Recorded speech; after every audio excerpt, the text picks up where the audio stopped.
cards, but there's a marriage card, but you're not married, are you? No, I'm divorced. Yeah, it looks like it's okay that you did that, but you're supposed to come out because of that in your own strength. So law enforcement and I saw that, but I didn't know how to say it.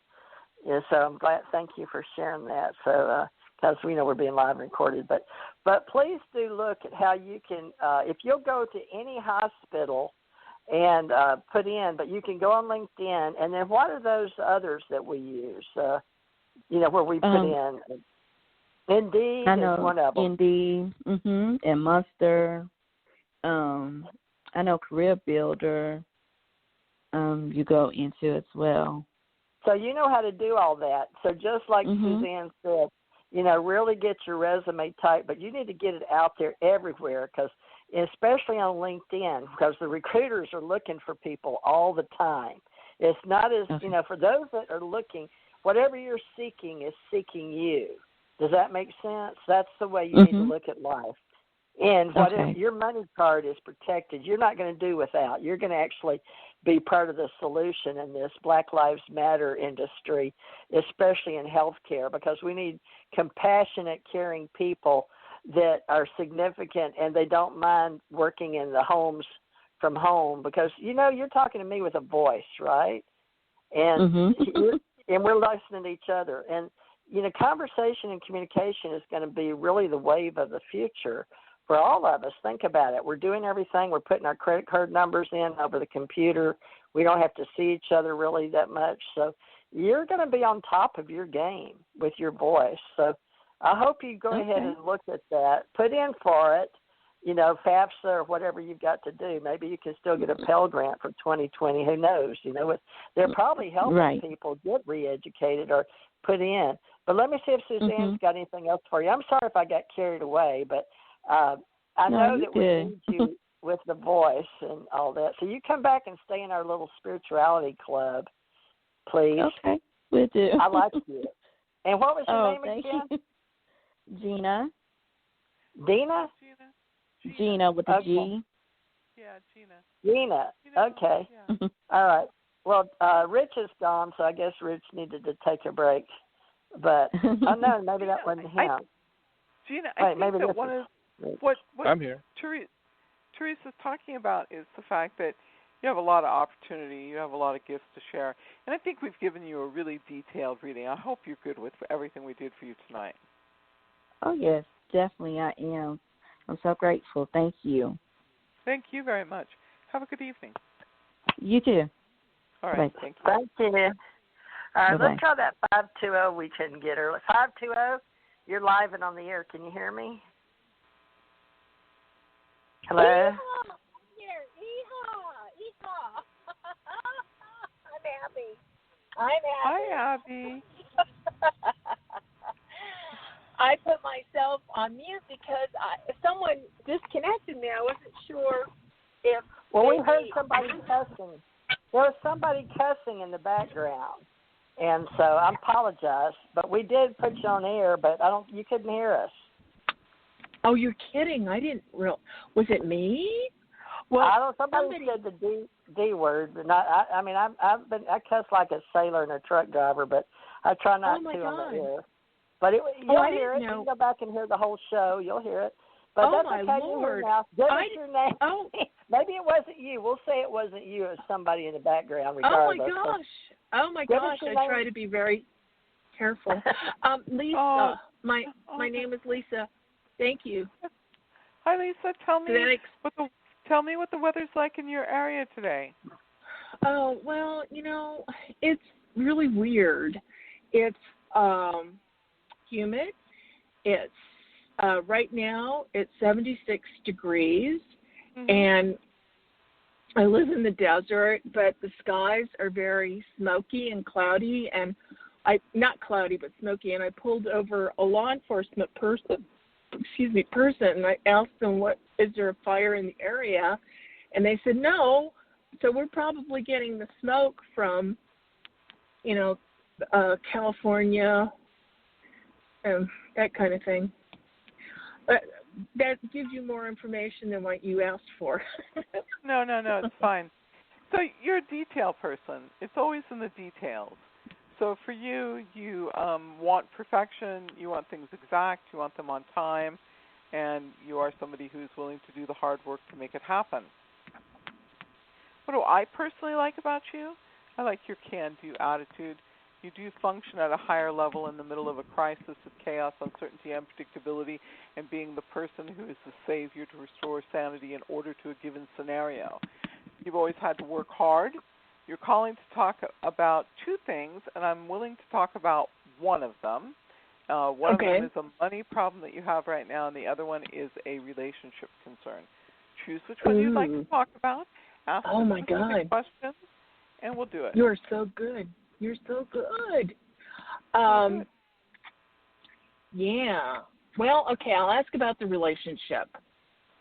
Okay. Tell me the person's first name we're discussing. Bob. Okay. Can you give me your date of birth? 9/20, and let's see, I heard Desmond. Did he ask you if you need the year? Do you need the year? Because it's 62.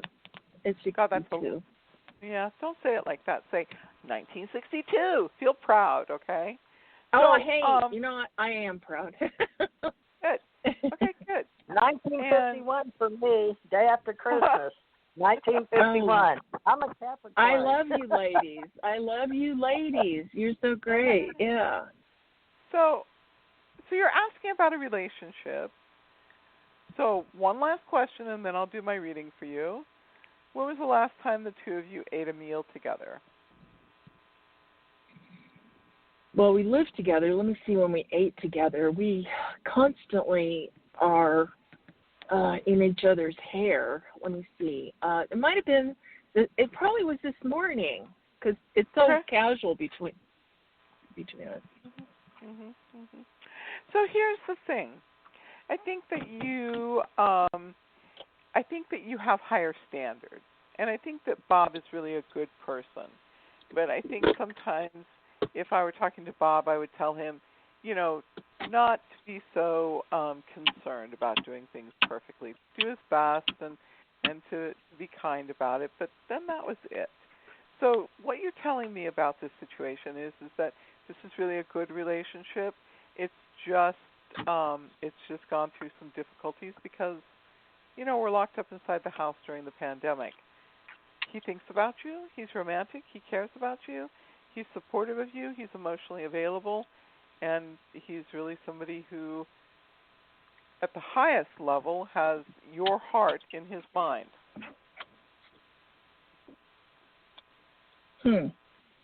Okay. All right. Lisa. Is it Lisa? Why do you not see that?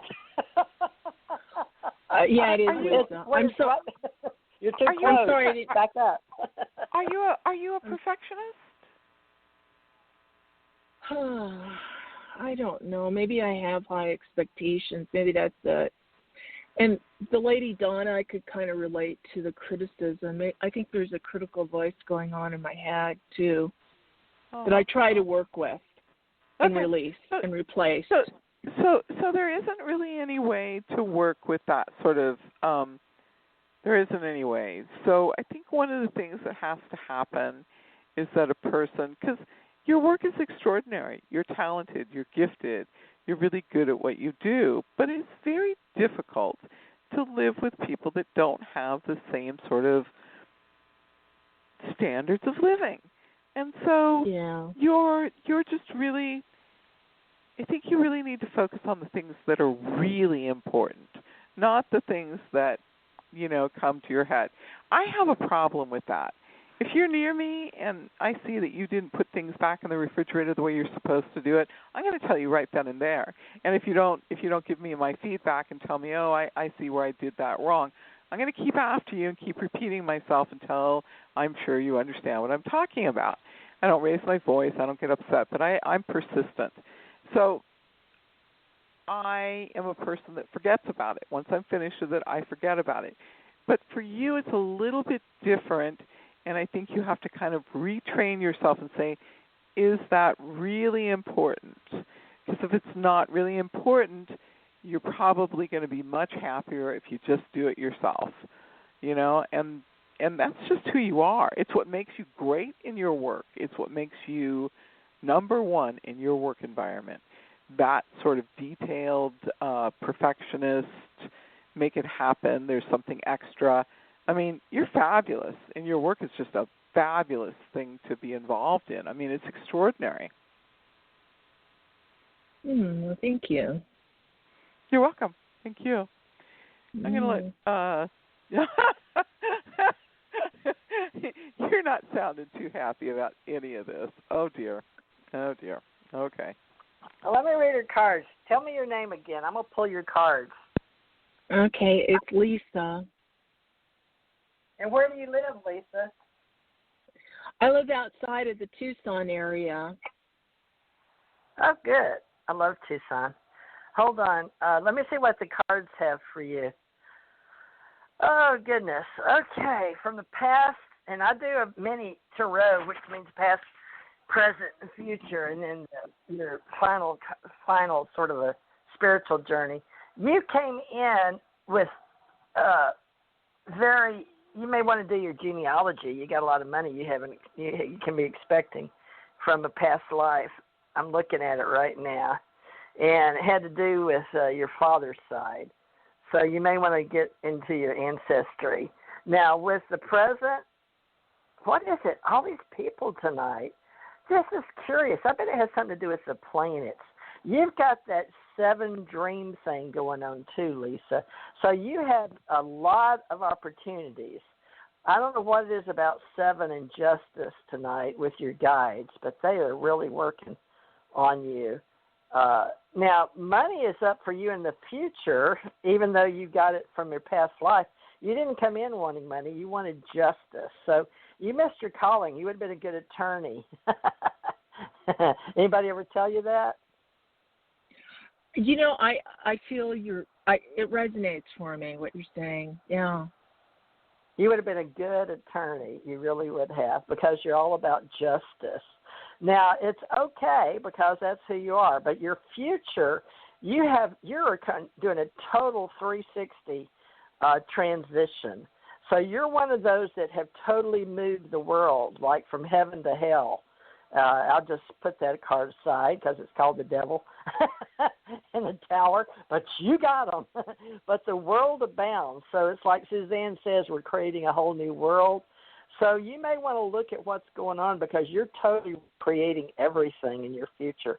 Your cards are all about straightening it out. Now, it shows me that you have some kind of education and travel involved in your future. But it only shows me that you're on your quest. So it has to do with you this is going to take you out now in 2020. You're the first that is totally, the cards say you were totally world. I'm sorry, you're breaking up. I'm sorry. I'm totally reworking it. Recreating. No, you're recreating. You're totally recreating your world. That means whatever you know right now is it's like, do they say 180 or 360? The opposite side of the world. Okay. So you're all about your relationship, sure, but, the world right now is telling me that you're completely changing the ground you stand on. So what does that mean to you? Are you going to look at the wisdom and maybe traveling? There's something reprinting. You need to be receptive to it. But Suzanne, can you grasp that, or do you need an astrology chart? Maybe let Suzanne pull your chart too, Lisa, because you've got some very powerful earth-shattering cards up right now. I don't know if it's your... Uh-huh. So I think the interesting thing that TJ has hooked into, and she's so much more willing to do some of these things that I won't do in a short reading. She's hooked into the fact that you really are somebody who was born with a grace card for a certain profession. So when she said, you know, you really would have been a great lawyer and that you were seeking justice, it doesn't necessarily mean you have to be a lawyer.